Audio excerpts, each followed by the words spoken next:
අපිට ඇපල් ගෙඩිය ඉන්නේ කොහොමද? ඕස්ට්‍රේලියාවෙන් කඩලා හැම ගෙඩියටම මේස් එකක් තියෙනවා දාන්නනේ. හැම ගෙඩියක මේස් එකක් දාලා වෙනම පෙට්ටියක් තියෙනවා. පෙට්ටිය දෙනවා අර පිටර වුණා වගේ වෙන වෙනම පූරා තියෙනවා. ඒක ඇසුරුම් කරලා සීතාගාරේ තියලා නැවී පටවල කොළඹ වරායට ගෙනල්ලා කුදුමේ තියලා සීතක බඩාවේ තියලා ඇඹිලි පිටියේ පොළට ගිහලා බලනකොට ඇපල් ගෙඩිය තියෙනවා කිරිසුද්දව. ඒක අපි අඹ ගෙඩිය නේ අපි කොහොමද අප කඩන්නේ? අම්පාර පැත්ත ගිහලා අපි දැකලා තියෙනවා නේද? අර ගෝණියක් බඳිනවා රෙට්ටක ගන්න මේව කොල්ලනවා. ටිකක් අඹ ගෝණියට වැටෙනවා. ටිකක් බිමට වැටෙනවා. ඔක්කොම පටවනවා ලොරියක. ඒ ලොරිය එනකොට ඔන්න නේද? ඇඹිලි පිටිය හරියෙන් පටවනවා කෙසේ අවිස්සාවෙල්ල හරියෙන් පටවනවා අන්නාසි. අම්පාරේ අඹ ඇඹිලි පිටිය කෙසේ අවිස්සාවෙල්ලේ අන්නාසි පිටකොටියෙන් බනෝ සැලද. ඒනොත් අපි දන්නවා අන්දාස් මේ පැත්තේ බට්ටු හැදෙනකොට මොකද කරන්නේ? ගෝණියකට බට්ටු එක දාලා මේ මුළු දෙකකින් අල්ලලා ගහනවා පොරේ. එක්කෙනෙක් නැගලා පාගනවා.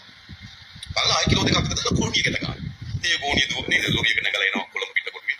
මේ පිටකොටුවෙන් ආයි බිමට විසික් කරනවා. ආයි බක්කෙට විසික් කරනවා. ආයි නිට්ටමිය මාකට් එකකින් යනවා පිටකොටුවට ඒක ගන්න. ඊට පස්සේ ආයි පාන්දර තුන විතර නිට්ටමිය බට්ටු ගෝවි. ආයි යනවා උඩි නිට්ටකුවට. තව මොකද කෙනෙක් කරන්නේ? ඒක දානවා බිමට, ඒක දානවා බක්කෙට, ආයි දානවා තරාදියට. ඉතුරු වෙනද බට්ටු. අපේ රටේ පසුවස්වන වාසිය 38යි. 38ක් කිලෝ වලින් අපතේ යනවා. ඒතර දන්නවා මුදලාලි ගන්නකොටම දන්නවා මොකද්ද? කිලෝ 100ක් ගත්තට ගොවියගේ 62යි විකුණන්න පුළුවන් කියලා. ඔයගොල්ලෝ ගිහිල්ලා බලන්න උදේ 9ට විතර ගිහිල්ලා බලන්න පිටකොටුවට බැකෝ යන්ත්‍ර වලින් මේ එළවලු පළතුරු අහක් කරන්නේ. බැකෝ අර පිටකොටුවට අපලෝක ටික ඉවරනම මේ බැකෝ වලින් එළවලු පළතුරු පටවනවා. මේ කොහෙද තියෙන්නේ? මේ අර උඹලා බලයට එන්න කලින් කෑ ගැහුවා නේද මං අරන් නහුකුටු ගෑණියක් මේ උගන්ඩාවේ සල්ලි තියෙනවා. ඒ සල්ලි අපි හොරා කාපු සල්ලි ලංකාවට ගේනවා කියලා. ඉතින් මම මේ උඹලා මේ දැන් කෑ ගහලා කියපල්ලකෝ උඹලගේ මහ භාණ්ඩාගාරයටත් මහදවාලි කෙරලා ගිහිල්ලා කියලා. උගන්ඩාවේ සල්ලිගේ සේවද ලංකාවේ තියෙන සල්ලි ටික ඕස්ට්‍රේලියාවට දාලා තියෙනවා ලස්සනට. ඔයාලා හරි ගේමක් ගහනනේ මොනවද මම උඹලා කරන්නේ මම උඹලා මේ හැමදාම නානවනේ බන් දවසින් දවස.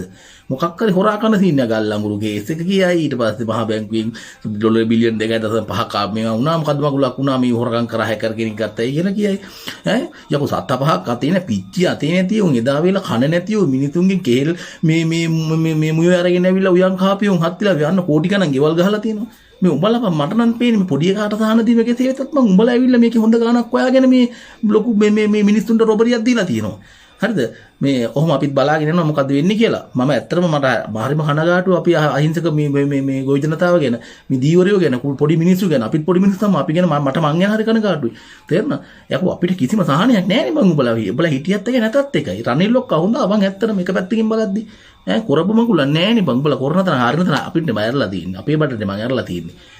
පැන්ඩෝල් පෙත්තක්වත් ගෑස් ටිකවත් තෙල් ටිකවත් මිනිහෙකුට ජීවත් වෙන්න කිසිම සුදු වාතාවරණයක් නැහැ නේ මෑත් මොකක්ද මම මේ කාලකන්ණි තුප්පයි බං හිඟන ආණ්ඩුව පෙරනම් ඵලයල්ල බං කරන්න දීලා කාට නිසා ආණ්ඩුවකට අපිට පැවරී තිබෙන වගකීම තමයි මේ භාණ්ඩාගාරයට එන හැම රුපියලක්ම මේ රටේ ජනතාවගේ සල්ලි භාණ්ඩාගාරයට එන සල්ලි අපි නේද අපේ සාංගික දීපල වගේ අනේ හා සමාන ලෙසම අපි මේ භාණ්ඩාගාරයේ හැම රුපියලක්ම සාංගික දීපල බලා ගන්නවා වගේ බලා ගන්නවා. ඒ සඳහා අවශ්‍ය වෙන සයිබර් ආරක්ෂණ පද්ධතිය තමයි අද අපි විවෘත කරන්න ලැබුවේ. ඒක අපි හිතනවා අපේ රටේ ඩිජිටල් ආර්ථිකය පිළිබඳ ගමනේදී තාමත් වැදගත් අවස්ථාවක් කියලා.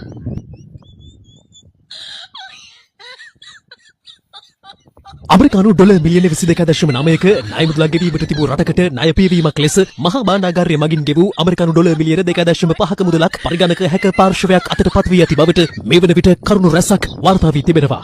යාළුවනේ මහා බැංකුවේ සල්ලි නැති වෙලා කියන කතාව බොරුවක් නේද? හැකර් කෙනෙක් වරන් තියෙන්නේ පොඩි ගානක්. මිලියන 2.5ක් කියනවා. ඩොලර් බොරුවක් නේද? අපේ ආණ්ඩුව යන